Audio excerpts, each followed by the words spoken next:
نحمده ونصلي على رسوله الكريم اما بعد. عزیز قرۂ کرام، السلام علیکم ورحمۃ اللہ وبرکاتہ. میں محمد خباب علم المقامات کے نئے درس کے ساتھ حاضر خدمت ہوں. آج کا ہمارا درس مقام الکرد کے بارے میں ہے. اگرچہ ہم نے مقامات کی ابتدا تلاوت کے لحاظ سے کی تھی،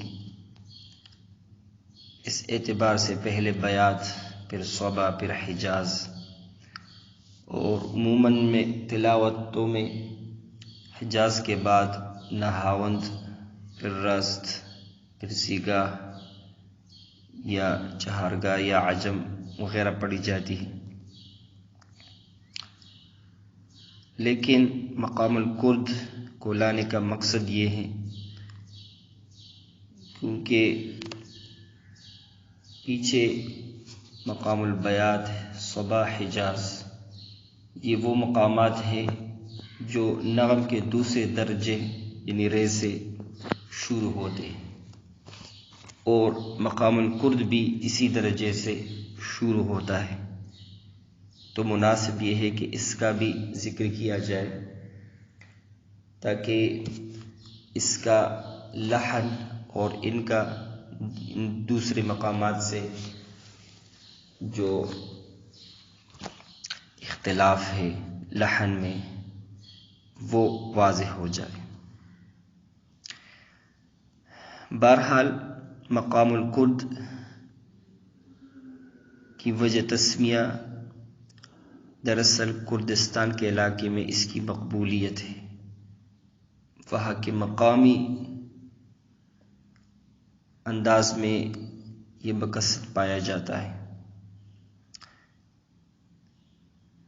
اس کے علاوہ اسپین کے علاقے میں بھی اور دوسرے علاقوں میں بھی پایا جاتا ہے، لیکن بہرحال یہ کرد کے نام سے مشہور ہوا ہے. مقام الکرد بھی انتہائی حزن والا اور رقت والا مقام ہے، اور اس کے انداز میں حزن کے ساتھ ساتھ عاجزی بھی پائی جاتی ہے. اس لیے ضروری ہے کہ اس کی تلاوت ان آیات پہ کی جائے جن میں حسرت و ندامت کا پہلو ہو، اور وہ آیات جن میں اوامر، تنبیہ اور جہاد کا ذکر ہو. ان آیات پر کرد کا پڑھنا انتہائی نامناسب ہے. مقام الکرد کی ایک خصوصیت ہے اور وہ یہ ہے کہ یہ تقریباً ہر مقام کے ساتھ فرعاً یا ترکیباً پڑھا گیا ہے یا پڑھا جا سکتا ہے، اور اسی وجہ سے اکثر لوگوں کا خیال ہے کہ یہ مقام الکرد ایک فرعی مقام ہے، نہ کہ ایک مستقل مقام. حالانکہ یہ بات درست نہیں، اگرچہ کچھ قراء کے علاوہ تقریباً تمام قراء نے مقام الکرد کو فرعاً ہی پڑھا ہے، بیات کے ساتھ، حجاز کے ساتھ، صبا کے ساتھ، نہاون کے ساتھ. کچھ قراء نے عجم اور رس کے ساتھ بھی پڑھا ہے، اور غالباً صرف شیخ محمود رمضان اور شیخ محمد عمران رحمہم اللہ انہوں نے اس کو الگ مقام کی حیثیت سے بھی پڑھا ہے. تو بہرحال یہ مقام الکرد کا مختصر تعارف تھا. اب آتے ہیں اس کے لحن کی طرف. پچھلے دروس میں ہم پچھلے سارے مقامات کا لحن اور ان کا فرق واضح کرتے تھے. آج کے لحن میں، آج کے درس میں ہم صرف